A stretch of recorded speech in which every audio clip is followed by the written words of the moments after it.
खुदा जाने अब की कैसी हुई चकबंदी, खुदा जाने अब की कैसी हुई चकबंदी, मेरी लाश किसी और के मजार में है। कौन?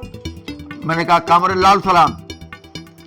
कहाँ जा रहे हैं, कहाँ जा रहे हैं इस वक्त? हम नहीं बोले, बहुत देर तक हम बोलबे नहीं किए। कहन गोपाल, गोपाल आया, हाँ साहब छड़ी ले आओ। हम समझ गए अब चलेंगे। छड़ी ले आया, अब धीरे धीरे चले, गाड़ी में बैठने। कहे कौन गाड़ी, क्या गाड़ी ले आए हैं? हमने कहा जीप है। कहन बैलगाड़ी नहीं ले आए? कोई तो सोच चुकाए, कोई तो जिम्मा ले उस इनकलाब का जो आज तक उधार सा है। ये शेर इनकलाबी शायर, तरक्की पसंद लेखक, फिल्मों के गीतकार कैफी आजमी का है। कैफी आजमी लकवाग्रस्त हालत में मुंबई की आबो हवा छोड़कर 1980 के आसपास आजमगढ़ में अपने छोटे से गांव मिजमा आए। तब मिजमा तक फूलपुर से जाने का कोई रास्ता तक नहीं था। कैफी आजमी जब गांव आए तब से वह एक युवा कॉमरेड हरिमंदिर पांडे को अपने साथ जीवन भर हर जगह साथ रखे। हरिमंदिर पांडे को लोग कैफी आजमी के साथी के रूप में जानते हैं। जब भी किसी पत्रकार या मीडिया को कैफी आजमी के जीवन के बारे में जानना होता है तो वह हरिमंदिर पांडे जी से मिलकर कैफी आजमी के जीवन और उनके द्वारा मिजमा गांव में किए गए विकास कार्य की जानकारी लेता है। कैफी आजमी के जीवन से जुड़े कॉमरेड हरिमंदिर पांडे जी के पास काफी संस्मरण है जो यादगार है। कैफी आजमी के जीवन और कार्य के बारे में जब लोग हरिमंदिर पांडे की जुबान से सुनते हैं तो वह एक दस्तावेज बन जाता है। कैफी आजमी के साथ गुजारे दिनों की यादों को साथी के जरिए सुने, क्या कुछ कहते हैं हरिमंदिर पांडे जी। मैं हरिमंदिर पांडे, इप्टा संरक्षक आजमगढ़ का। कैफी साहब, मेरी उनकी फ़ोन से बात होती थी तो मुझे एक बार खाने पर वो बुलाते थे। मैं कहता था मैं आ जाऊंगा। और जब खाने के दिन पहुंचना था तो मैं 4 घंटा पहले फ़ोन करके बता देता था, अरे कामरेड मैं तो बहुत दूर हूँ, नहीं आ पाऊँगा। कहें हाँ हाँ नहीं आ पाओगे भाई, आप बड़े नेता हो, आपको बहुत लोग पूछने वाले बम्बई में हैं। वहाँ गांव का 10 आदमी इकट्ठा नहीं हुए थे और वहाँ बुनियाद पड़ी प्राइमरी स्कूल की। शाम को उन्होंने कहा कि कामरेड आप घर मत जा, आजमगढ़ मत जाओ, रुक जाओ। मैं था, शौकत कैफी थी, कैफी साहब, तीनों चुप बैठे थे, कोई बोल नहीं रहा था।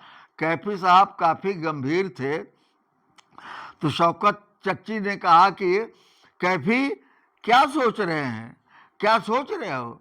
अरे आपके बच्चे तो हवाई जहाज से कहीं भी पढ़ सकते हैं, जा सकते हैं। आप तो आए हो गांव की तब्दीली के लिए, गांव को एजुकेट, शिक्षा देने के लिए। तो आप क्या फिक्र किए, क्यों, क्या सोच रहे हैं? तो कैफी ने कहा नहीं नहीं नहीं, मैं इन सब बातों से घबराने वाला नहीं हूँ। मेरा काम है, जो काम है वो काम होता रहेगा, होगा। और वो प्राइमरी स्कूल की बुनियाद पड़ी। वहाँ बहुत बड़ा गड्ढा था।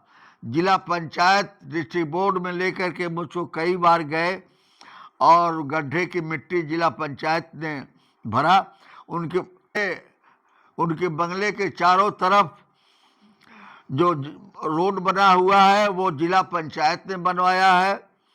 और चक से लगे हुए वो चक, दाहिनी तरफ जहाँ से उनके बंगले में जाया जाता है, वहाँ रोड बहुत सकरा था। पैसा लेकर, जमीन लेकर के भी छोड़ नहीं रहे थे। तो ये मालूम हो आपको कि उस गांव की दोबारा चकबंदी हुई। वक्त से पहले चकबंदी का ऐलान हुआ। मैंने कहा ये कैसे हो गई चकबंदी? कह रहे अटल बिहारी वाजपेयी नहीं जानते, बहुत बड़े शायर कवि हैं, उन्होंने कल्याण सिंह मुख्यमंत्री से कहा और कल्याण सिंह ने चकबंदी का ऐलान कर दिया। उसी बीच कुछ लोग भाग के हाई कोर्ट से स्टे ले आए और तब उत्तर प्रदेश कल्याण सिंह मुख्यमंत्री ने उस पर ऑर्डिनेंस अलग से मिजवा बख्शपुर की दोबारा चकबंदी हो और उसका ऑर्डिनेंस पास हुआ। तब जाके वो चकबंदी हुई।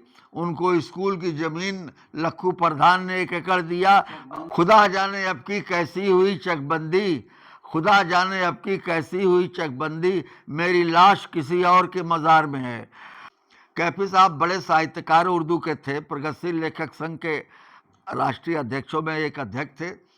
गांव आने से, जिले में आजमगढ़ आने से सबसे बड़ा साहित्यिक काम उन्होंने किया कि इप्टा जो शिथिल पड़ा हुआ था विभिन्न कारणों से, उस इप्टा का 1980-81 में आगरा राजेंद्र रघुवंशी के यहाँ जितेंद्र रघुवंशी राकेश को लेकर के इप्टा का पुनर्गठन किया, जो आज इप्टा पूरे देश स्तर का सबसे बड़ा कल्चरल ऑर्गेनाइजेशन है।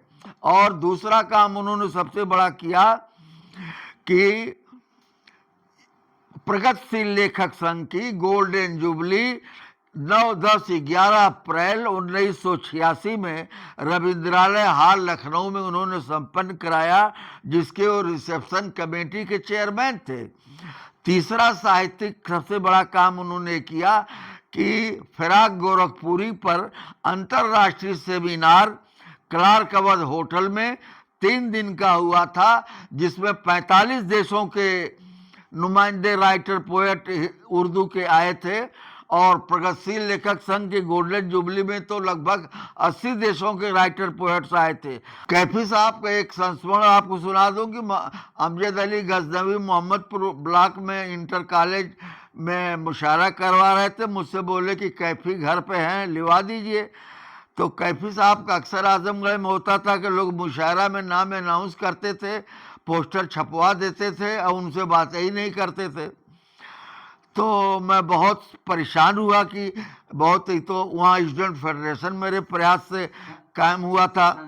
तो कैफी साहब जीप ले करके, मोहम्मदपुर से जीप मिली स्कूल से, नहीं मुशायरा अमजद साहब ने मुशायरा कराया। बोले कैफी साहब को लिवा दीजिए, और कैफी साहब को लेने के लिए मुझे जीप मिली और उसमें 2 लोग और गए।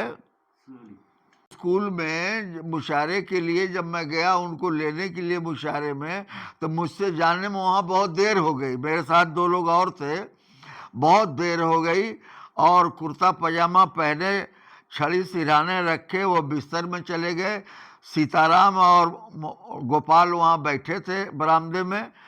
तो बोले कि पांडे जी कैसे, आपसे बहुत देर हो गई, साहब बहुत खफा होकर के बिस्तर में चले गए, अब वो नहीं जाएंगे।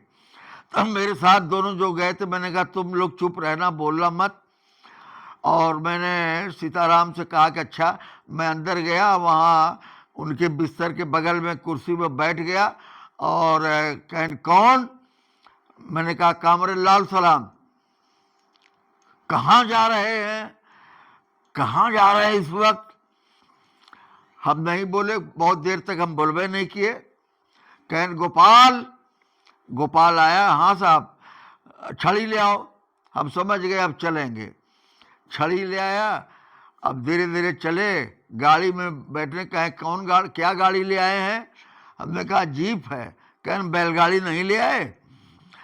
चले जीप में। रास्ते में मोहम्मदपुर पहुंचने तक 20 बार 25 बार एयर लेती थी वो जीप, और ड्राइवर मुंह से सांस फुलाता था। संजरपुर गढ़ई के पास आई गाड़ी, रुक गई। जब वो सांस फुलाने लगा तो कहें पांडे जी एक बार तो मुझे आप ऐसे साधन से ले चलते कि मुझे जा करके आराम मिलता और मुझे खुशी होती। लेकिन फिर जब मुशायरे में पहुंच गए, स्टेज पे बैठ गए, तो सारी दिक्कतें उनको भूल गई। और फिर जब भोर में चलना हुआ, तो मैंने कहा कामरेड मैं मुशायरा सुनूंगा। और कहना आप मुशायरा सुनो, मैं जा रहा हूँ। वो चले गए। आजमगढ़ के मुशायरे में वो कहीं किसी से कोई पैसा नहीं लेते थे। ये बात जग जाहिर है कि जितने मुशायरों में मैं ले गया, मेरे सामने की बात है कि कहीं किसी से कोई पैसा नहीं लेते थे, बस ना।